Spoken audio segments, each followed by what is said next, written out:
Hello there, welcome back to my views and news. Viewers, I have received exclusive information from Gondar city indicating that people have been assassinated in Gondar. Fano fighters entered Gondar yesterday. No one is talking about these assassinations. I mean, the two sides. We have seen statements from pro Fano media. We have seen statements on government side too, from government institutions. Why are the two sides silent about civilian deaths in Gondar? I am not talking about collateral damage. I am not talking about people who died in crossfire.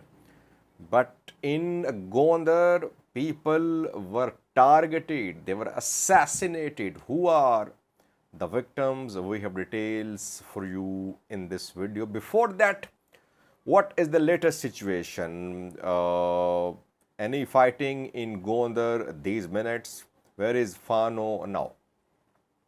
Fano fighters have withdrawn from Gondar. Last night we received this confirmation that Fano fighters had withdrawn, and that is what was expected.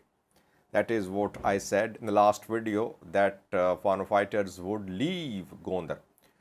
It means they achieved their objectives, or they tried to achieve their objectives and then they left. They never wanted to control the city. But whenever Fano fighters enter big cities, we always hear propaganda that they're in control of these cities. They never wanted to be in control. They never wanted to control the city. They wanted to achieve their objectives. What were their objectives? This is the important question.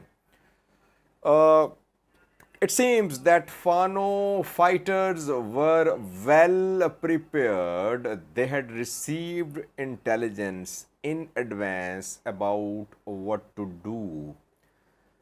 People in Gondar who support Fano, they were collecting information in Gondar before Fano's entry in Gondar. They were collecting information about those people in Gondar who were actively supporting Ethiopian military, regardless of their ethnicity. Those who were active supporters of military and those who were actively working against Fano, they were being identified. Information was being collected by Fano sleeper cells, or you can say people who support Fano. This information was shared with Fano fighters. And then Fano fighters entered Gondar. They assassinated those people whose lists they had. I have a few names. By the way, military is silent, government is silent about these assassinations. Why? Because military and government, they fail to protect those people who were supporting them. So it's a failure. If military admits that people, civilians have been killed by Fano fighters in targeted attacks, it would be a failure on the part of military, that military failed to protect people despite imposition of curfew.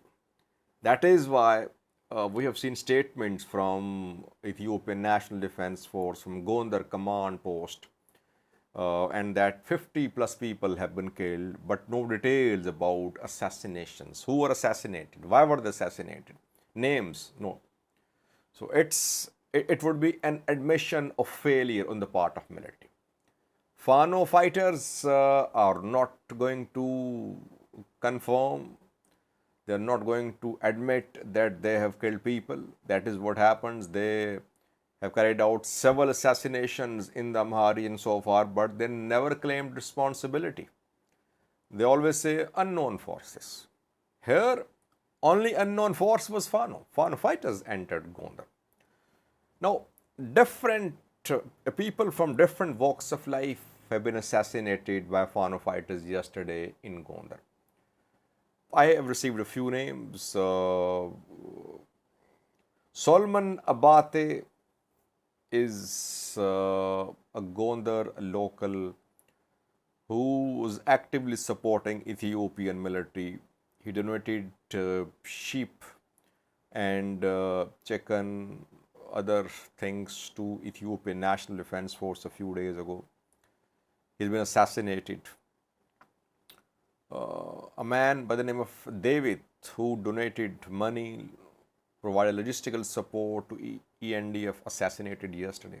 Assassinations, these are not, again I am saying, not collateral damage. This is not collateral damage. These civilians identified, assassinated by Fano fighters.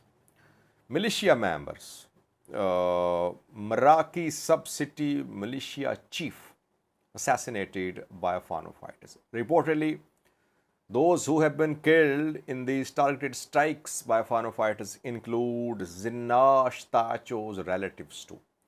Zinash is PM Abi's wife. She is from Gonder. And we know that Zinash has been working proactively to bring Fano to the table to talk to Ethiopian government. Zinash, Malako Elabel and other Daniel Kibret and others have been in talks with Gondar elders. Religious people were involved too in Gondar.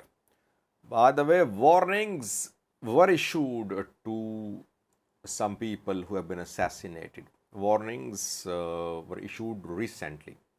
Warnings to Gondar elders, to Gondar monks and priests, and those who are actively supporting. Warnings were issued from Fano to those and to their families. And then yesterday we saw Fano's entry, and Fano already had information and the people were assassinated. Fano attacked police stations too, we know. It freed prisoners. It attacked Gondar prison too. It could not break into Gondar prison reportedly. So, this is what happened in Gondar yesterday. Fano did not want to take control of entire Gondar city. It had areas, it had people in its mind. So it entered those particular areas, it targeted those particular people.